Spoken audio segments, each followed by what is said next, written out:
मेरे डिफ़ॉल्टर भाइयों, डिफ़ॉल्टर साहब भाइयों, कैसे हो दोस्तों? How are you friends? 3 दिन पहले मैंने वीडियो बनाई थी, क्रेडिट कार्ड का बिल नहीं भरा गया तो क्या करें, क्या होगा। तो मैंने आपको सारे तरीके बताए हैं। इससे पहली वीडियो में रिकवरी एजेंट की फ़ोन कॉल कैसे अटेंड करनी है, कैसे फ़ोन को बिज़ी दिखाना है, इसके बारे में बताया है। लेकिन फिर भी क्रेडिट कार्ड में बारे में कई कमियां रह गई हैं जो बतानी रह गई हैं, और कई क्वेश्चन आए हैं मेरे सामने। कुछ ने लिखा है, कईयों ने तो इतना लिखा है कि हम इतने तंग आ गए हैं कि हम आत्महत्या के बारे में सोच रहे हैं। कईयों ने यह भी लिखा है कि मैं सेटलमेंट के लिए गया था, मेरी एफडी की मैच्योरिटी दिन वाले दिन वो सेटलमेंट की अमाउंट वहाँ से निकाल लेंगे, और फिर भी मेरे को लिखने के बाद भी एसएमएस आ रहे हैं, मेरे घर वालों की बेइज्जती कर रहे हैं। एक ने ये पूछा है कि क्रेडिट कार्ड पर क्या क्या चार्जेस लगाते हैं, कैसे बिल बढ़ जाता है। तो आज ये 3-4 बातों का, पहले तो मैं काफ़ी बातों का जवाब दे चुका हूँ, और मैं सीधी बात आपको बता दिया है कि कुछ नहीं हो सकता। कोई कोर्ट केस नहीं करेगा, कोई कुछ नहीं करेगा। एक नोटिस आ गया, दूसरा आ गया, तीसरा आ गया, उसके बाद लीगल नोटिस आ गया, उसके बाद वो कोर्ट में नहीं जाएंगे। दिस इज़ अनसिक्योर्ड लोन, उनके पास कोई सिक्योरिटी नहीं है। मेरी बात को आपने समझना है।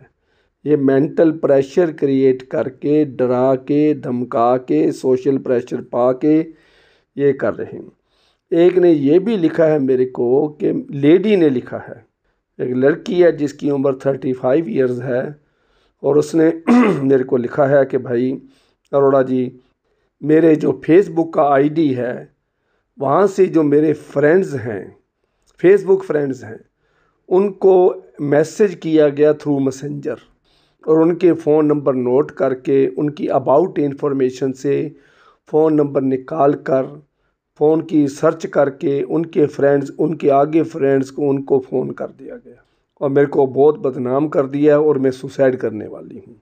देखिए भाइयों, सुसाइड कोई इलाज नहीं है, आत्महत्या कोई इलाज नहीं है, ज़िंदगी बार बार नहीं मिलती है। क्रेडिट कार्ड को आपने पैसा यूज़ कर लिया, you are not a criminal, आप अपराधी नहीं हो, आप गुनाहगार नहीं हो। आप अपने आप को ऐसा मत सोचो, दिमाग से निकाल दो। जिसने भी सुसाइड करना है, सुसाइड करने से 5 मिनट पहले मेरे को फ़ोन कर लेना। I will change your mind. मैं सुसाइड नहीं करने दूंगा, ये गारंटी है, ये मेरी गारंटी है। कोई भी आज तक मेरे पास जो आ गया, मुझे रास्ते में भी मिल गया, सुसाइड नहीं कर सका। सुसाइड नहीं करना है, सुसाइड किसी बात का हल नहीं है। ज़िंदगी को फेस करना है। आप अपनी जिम्मेवारी नहीं है, आपके ऊपर बच्चों की जिम्मेवारी है, अपने माता पिता की भी जिम्मेवारी है, आपकी पत्नी के भी आप जिम्मेवार हैं। आपने शादी करी है, आप लगन मंडप में बैठे हैं, तो आप उसके पूरे जिम्मेवार हैं। आप दोस्तों मित्रों के साथ, जिनके साथ दोस्ती निभानी है, उसकी भी जिम्मेवारी आपके ऊपर है। तो ये मत सोचिए कि सुसाइड का कोई इलाज, सुसाइड से इलाज नहीं निकलेगा। सुसाइड से ये है कि आपकी जिम्मेवारी आपकी वाइफ के ऊपर ट्रांसफ़र हो जाएगी, आपके बच्चों के ऊपर ट्रांसफ़र हो जाएगी, और क्या हो जाएगा। आप तो चले गए, आप तो बीच में से निकल गए। तो इसका मतलब ये है कि सुसाइड जो है इलाज नहीं है। इसलिए भाइयों, और मैंने एक तो बात सीधी कर दी है, कुछ नहीं हो सकता। कोर्ट में भी चले जाओ, बेलेबल वारंट भी हो जाएगा, नॉन बेलेबल वारंट भी हो जाएगा, नोटिस भी आ जाएगा, हाजिरी भी हो जाएगी। नहीं गए तो 4 साल के बाद पीओ डिक्लेयर हो जाओगे, पुलिस भी आ जाएगी, 500 रुपये लेके वो भी चली जाएगी। क्या करोगे? उसके बाद वो भी आ जाएगा, उसके बाद बेल भी हो जाएगी, 15 फिर पर्सनल बेल, बॉन्ड पे बेल हो जाती है। क्या हो जाएगा? कुछ नहीं होता है भाई। रिकवरी एजेंट के अगेंस्ट आप पुलिस कंप्लेंट कर सकते हो, एफआईआर दर्ज करवा सकते हो। पिछली वीडियो में मैंने ये भी कहा है, नेशनल कंज्यूमर हेल्पलाइन NCH एक ऐप है, इस ऐप को याद रखो। आप कंज्यूमर हैं, आपके राइट्स को मारा गया है, आपकी इंसल्ट करी गई है, you are a consumer. Bank NBFC is a product seller. Product ने, उन्होंने प्रोडक्ट बेचा, आपने लिया और आपने उसको यूज़ किया, और यू आर ए कंज्यूमर। तो आप कंज्यूमर कोर्ट में भी जा सकते हो। कंज्यूमर राइट है, नेशनल कंज्यूमर हेल्पलाइन आपके लिए बनी है, मेरे लिए नहीं बनी है, बैंक के लिए नहीं बनी है, NBFC के लिए नहीं बनी है, आप लोगों के लिए बनी हुई है। उसको क्यों नहीं यूज़ कर सकते? वहाँ तो वकील करने की ज़रूरत नहीं है। वहाँ तो कंज्यूमर कोर्ट में जाओगे तो बाहर टाइपिस्ट बैठे होते हैं, टाइप अपना जो बोल दो टाइपिस्ट कर देगा, साइन करके अंदर जाके पकड़ा दो। वकील करना है तो वकील भी कर लो, वकील भी बहुत बैठे होते हैं, बहुत सस्ते वकील हैं कंज्यूमर कोर्ट के।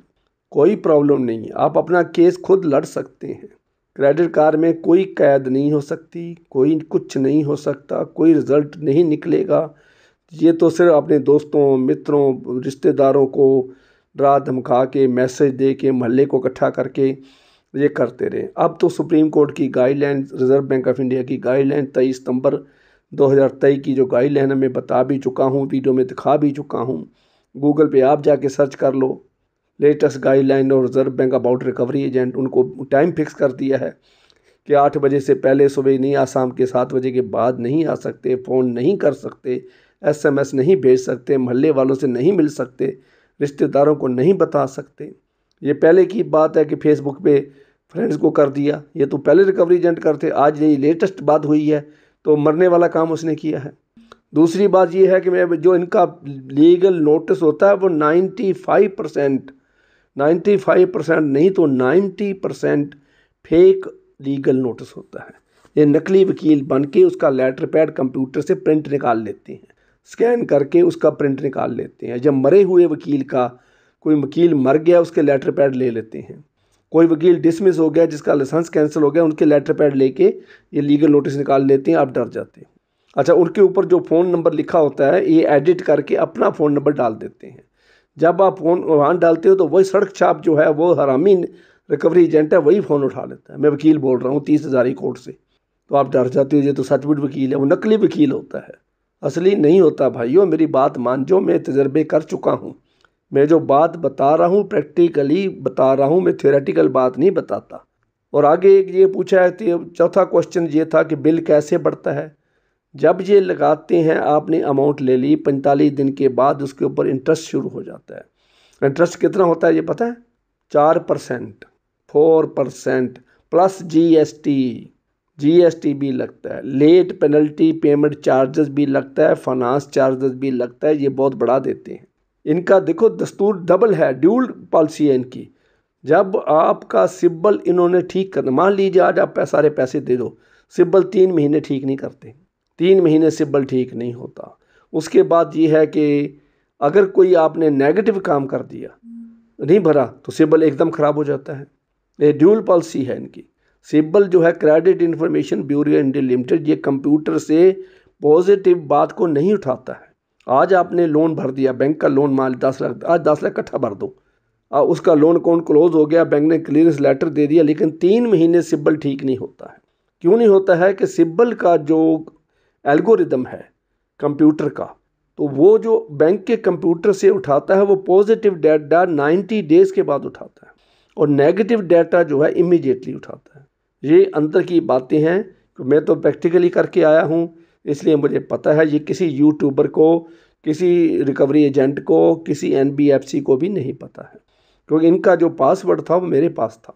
ऐसे पासवर्ड मेरे पास थे। मैं मैनेजर कंप्यूटर भी रहा हूँ, स्टेट बैंक ऑफ इंडिया का मैनेजर कंप्यूटर रहा हूँ। मेरे पास बहुत सीक्रेट पासवर्ड थे। मेरे पास 20 हाई टेक सिस्टम लगे हुए थे जहाँ मेरे को बैंक ने पोस्ट किया था। उसमें रूटर भी था, MX भी था, IBS भी था, बैंक मास्टर भी था, रिमोट लॉगिन भी था।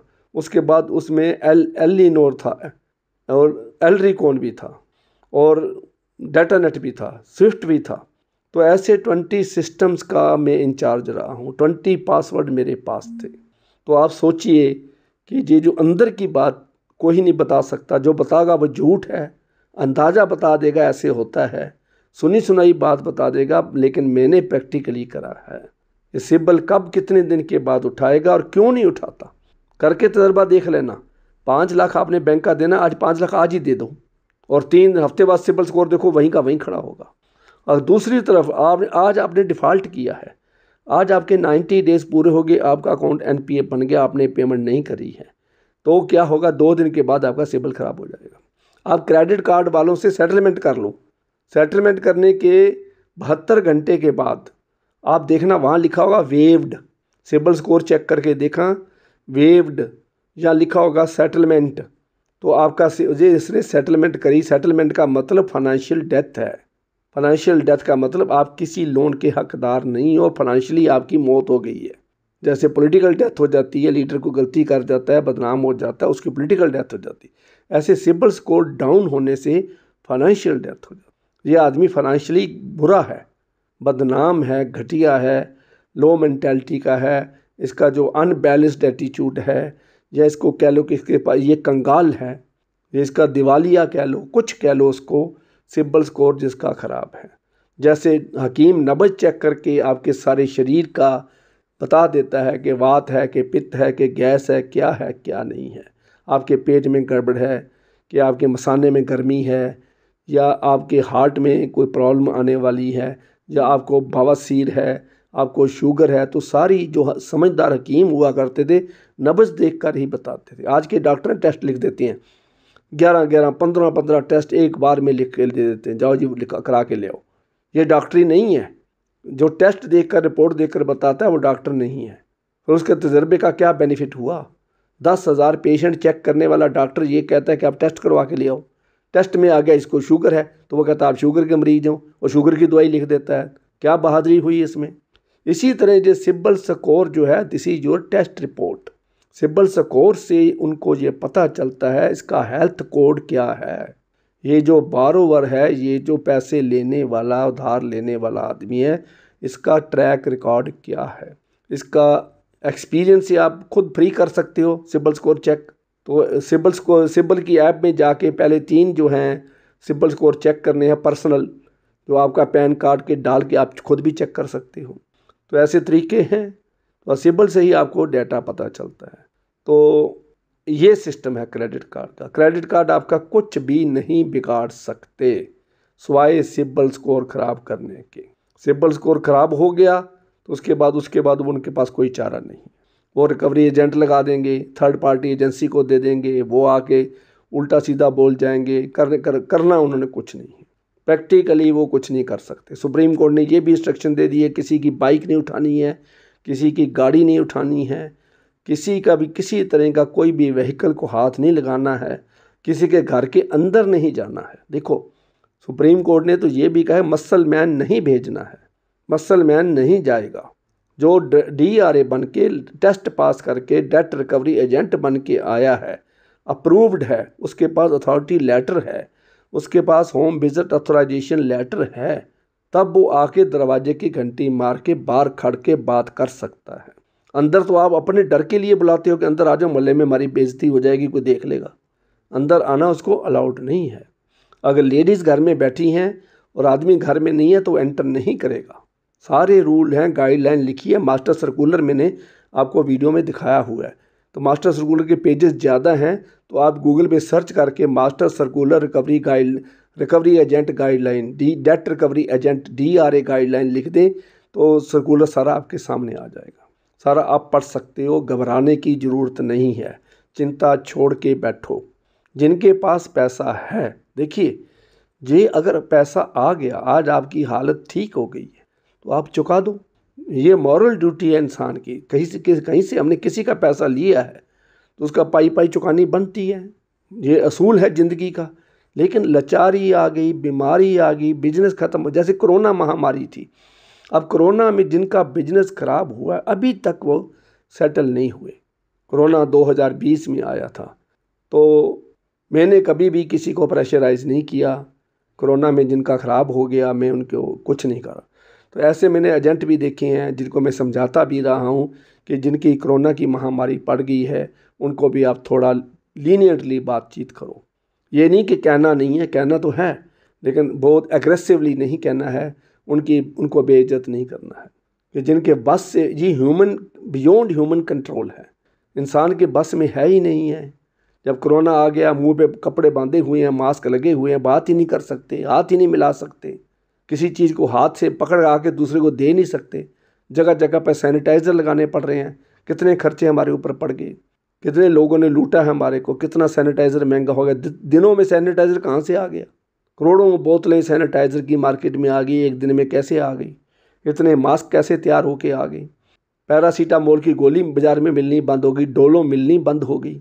तो जो लिमोसिल 500 है वो भी मिलनी बंद होगी, तो वो ब्लैक में मिलने लग गई। तो ये लोग धंधा भी करते हैं, कुछ ट्रेड बहुत ऊंचा चले गए, कुछ ट्रेड बिल्कुल ख़त्म हो गए। तो ये इसका जो नेचर भगवान के हाथ में है। तो कई बार बिज़नेस बहुत टॉप पे चला जाता है, कई बार डाउन हो जाता है, एस्टीमेट हमारा फेल हो जाता है। हम ये कहते हैं कि हमने अपना दिमाग लगा के ये प्रॉफिट कमा लिया। दूसरा कहता है जी मेरी किस्मत साथ, जिसको लॉस हो जाता है वो कहना मेरी किस्मत साथ नहीं दे रही, भगवान मेरा साथ नहीं दे रहा। जो बन जाए उसे कहते हैं बात हिम्मत की, जो बन के बिगड़ जाए उसे किस्मत बताते हैं। जब ख़राब हो गया तो किस्मत माड़ी है, अगर बन गया तो मैंने किया है, ऐसे तो कोई कर ही नहीं सकता था। ये तो मेरी बिजनेस की समझ है, मेरी नॉलेज है, मेरी कारीगरी है, मेरे काम करने का ढंग है। तो ऐसे लोग बातें बना लेते हैं। जिनकी कचौड़ियाँ बिक रही हैं, ढेरों ढेर बिक रही हैं, जिनकी नहीं बिक रही वो सारे दिन में 10 कचौड़ियाँ नहीं बेच सकते, मक्खियाँ बैठ रही हैं उनके मुंह के ऊपर। दोनों दुकानें इकट्ठी हैं, दोनों ही कचौड़ियाँ बना रही हैं, दोनों का सेम फार्मूला है। एक की कचौड़ी हाथों हाथ बिक रही है लाइक हॉट केक, दूसरा बेचारा ऐसे ही बैठा है। और तीसरा उसका बेटा है कचौड़ी वाले का, उसके बेटे ने सेम फार्मूला जो है उसका भी कोई नहीं बिक रहा, उसका बाप के सारा परात खाली हो जाती है, 2 घंटे में कचौड़ी बेच के वो घर चला जाता है। तो ये तो कर्मों का खेल है, बिजनेस की कोई टेक्निक नहीं है। मेरे को कोई समझ नहीं आया, ये सेम फार्मूले वाले लोग एक जगह पास हैं दूसरी जगह फेल हो जाते हैं। तो इस ढंग से कुदरत के हाथ में है, भगवान के नियम अपने हैं। तो इसलिए भाइयों, जो क्रेडिट कार्ड के बारे में मैंने आज कुछ बातें आपको बता दी हैं, तो कुछ क्वेश्चन जो हैं वो मुझे कमेंट्स में लिखिए, फिर क्या रह गया है, कोई और बात क्रेडिट कार्ड के बारे में, कोर्ट केस के बारे में, रिकवरी एजेंट के बारे में कहीं कोई बात रह गई है तो फिर मुझे कमेंट्स में डिटेल भी लिख दिया करें। और दूसरी बात, अपना वीडियो लाइक करें, शेयर करें और सब्सक्राइब करें। आगे सब्सक्राइब कराना इसका आपका धर्म है। मुझे अगली वीडियो डालने का उत्साह तभी मिलेगा अगर आप सब्सक्राइब करेंगे, अगर इसको आगे शेयर करेंगे, व्हाट्सएप ग्रुप्स में शेयर करो, डिफ़ॉल्टर्स ग्रुप्स में शेयर करो। मेरा फेसबुक ग्रुप है कर्ज लो और मौज करो, फेसबुक ग्रुप कर्ज लो और मौज करो डिफ़ॉल्टर्स, इसको भी ज्वाइन करो। सारे इसको फेसबुक पे जाके खोल लो तो ज्वाइन करो। तो मुझे आशा है आप मेरी बात मान जाओगे। Thank you very much.